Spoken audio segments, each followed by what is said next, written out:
Hi everybody, I'm Jeremiah Blanchard, and in this video we're going to talk about genetic algorithms. Up to this point, all of our algorithms have been methodical, intentional approaches. Today we're going to take a page from Nature's book and base our search algorithm on the process of genetic evolution, on the process of biological evolution. When this process happens in nature, we refer to it as natural selection, as in the natural environment is selecting individuals to reproduce and create new individuals. For just over 12,000 years, human beings have been engaging in a process of artificial selection, whereby we select the plants and animals with the most desirable traits for reproduction when we engage in farming. Today we're going to take a look at another form of artificial selection in the computing space used to solve problems in machines. The concept behind genetic algorithms is that we're going to use models of biological evolution to solve problems. Genetic algorithms tend to work best for a certain set of problems. Most commonly, genetic algorithms are used to tackle problems that we consider intractable, problems with state spaces that are simply too large for us to solve using traditional approaches. Often these problems are exponential in nature. It's also important, if we intend to employ a genetic algorithm, that we have a problem that has many possible solutions that can be improved over time. That's because this evolutionary process, this genetic process, requires us to make small tweaks over time to existing solutions. What that means is that if we have a problem that has only a few possible solutions, we are very unlikely to come across those through this random process, even though it is a guided random process.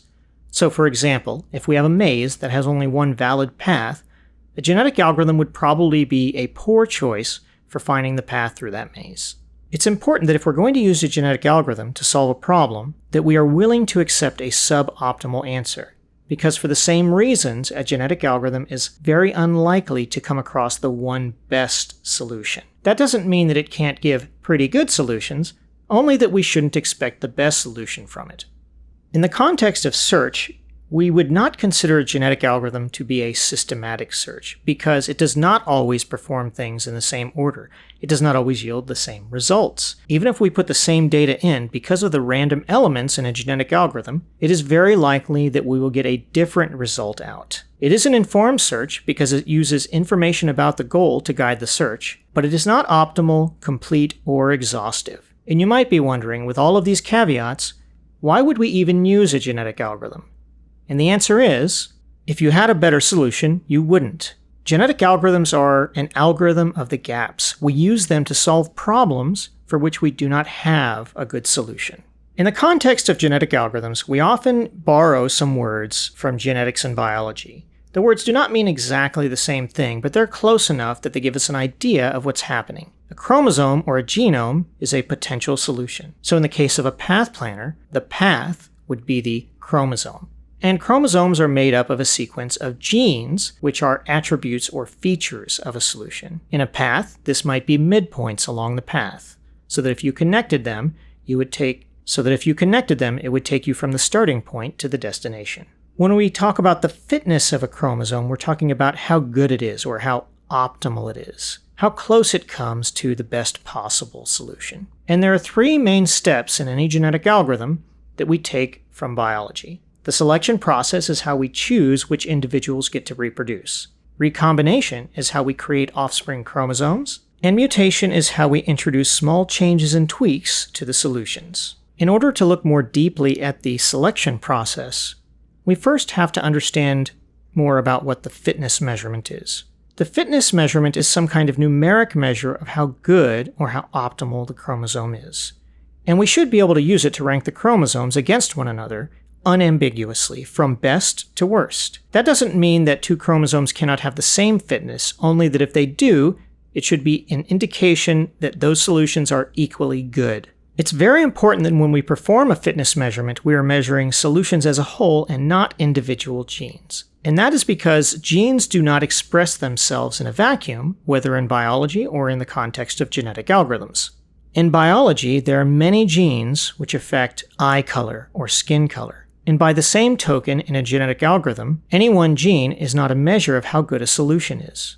If we take a step back to our path planning example one more time, if we take the midpoint from one solution, even if that solution is very good, and we copy it into another solution, it may cause us to go through obstacles, resulting in a very poor path. The fitness is measurable by what we call a fitness function. And here we mean function in the mathematical sense. What that means is that a chromosome goes in and a result comes out, a fitness comes out. And if we put the same data in, we will get the same measurement out. There are many selection methods, but we're going to focus on just 4. Ranked selection is probably what most people first think of when the topic of selection is brought up. In ranked selection, we rank all of the candidates by their fitness, we take the best half, and we have them create the new population. This approach gives very fast gains, but also results in a winnowing of the gene pool, limiting diversity of solutions. In proportional selection, the fitness measurement is correlated to the likelihood of being selected for reproduction. So if you have a higher fitness, you are more likely to be selected and more likely to be selected more often than if you have a poor fitness. This introduces more diversity through a little bit of a random process, but it's still heavily based on the fitness. In tournament selection, we rely heavily on randomness, but also on an element of fitness. In tournament selection, we select 2 individuals at random, we compare them, and whoever has the best fitness gets to reproduce. In random sample selection, we randomly select individuals for reproduction. So if you look at these 4 approaches, they scale generally from highly fitness correlated with fast results and low diversity to highly random with slower improvement in results and higher diversity. In addition to a selection method, we can also employ an additional technique known as elitist selection. And elitist selection is a modifier for other types of selection, not a selection method in and of itself. So you could have elitist ranked selection or elitist tournament selection. The purpose of elitist selection is to make sure that the best solution never gets worse from one generation to the next. This is done by taking the best solution from the previous generation and for each iteration making a copy of it into the child generation. This guarantees that even if all of the children are awful, at least the best solution will not get worse from one generation to the next. If this seems trivial, it's important to know that it can make the difference between finding a solution and failing to find one. For example, if you take a look at our path planner example, if you select random sample selection and leave elitist selection off, the algorithm will not find a solution. But if you turn elitist selection on, it will find a solution. And recombination is most commonly accomplished through a process known as crossover. Our first example of crossover, known as single point crossover, identifies a single point that exists on both chromosomes between 2 sets of genes, and then for the first offspring begins copying from one parent until it hits that crossover point. When it does, it switches to the other parent and continues until it's completed. And we do the same thing with the opposite parents for the second offspring. Multi-point crossover is very similar, but as the name implies, has multiple crossover points. In multi-point crossover, we begin copying from one parent until we hit the first crossover point, and then we switch to the other parent and copy from that parent until we reach another crossover point, and then we switch back, and so on and so forth, until we have exhausted all of the genes and all of the crossover points. The process of introducing small changes after reproduction is known as mutation, and we're going to talk about 4 key mutation approaches: modification, also known as replacement, duplication, insertion, and deletion. In modification or replacement, we identify a target gene and we change it or swap it out. In duplication, we identify a target gene and we make a new copy of that gene. For insertion, we select a target location and insert a new gene at that location. And for deletion, we identify a target gene and we remove it from the genome.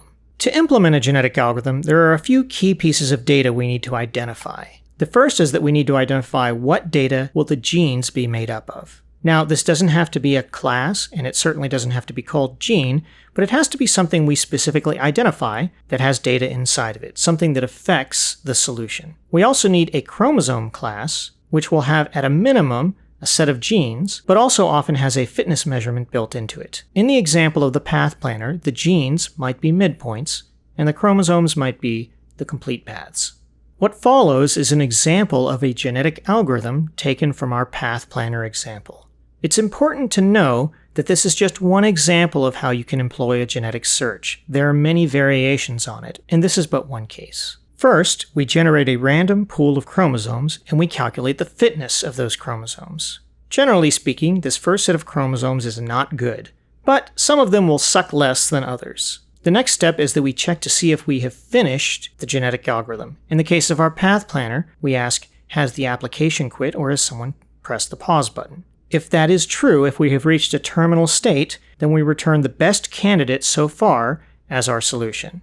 Otherwise, we're going to use our selection method to select candidates. We're going to generate offspring using the recombination method. We're going to employ our mutations to introduce tweaks to those offspring. If we're employing an elitist selection, then we will copy the best candidate from the parent population into the offspring pool, and then we will discard the parent pool. Wash, rinse, repeat, over and over again until our terminal check becomes true. If we step back and try to look at genetic algorithms analytically, there are a few very specific benefits. One is that genetic algorithms can create interesting and surprising emergent behavior because they depend on randomness.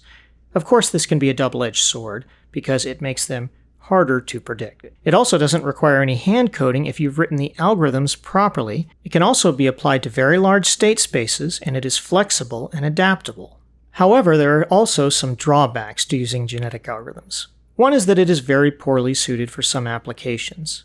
As I mentioned before, if you have a maze, this is probably not a good way to try and solve it. It's also random, and as I mentioned before, that makes it unpredictable, and also makes it very hard to debug. How do you know if it's just taking a different path or if it's broken? It also takes a lot of time to tune, to get right, to get it to produce effective solutions. And it has diminishing returns. The more time your genetic algorithm executes for, the less benefit you get from that execution. Most of the gains happen in the first iterations. Because of both the benefits and the limitations, genetic algorithms are used in games and simulation, but they're most often used in offline techniques to generate data ahead of time rather than at runtime.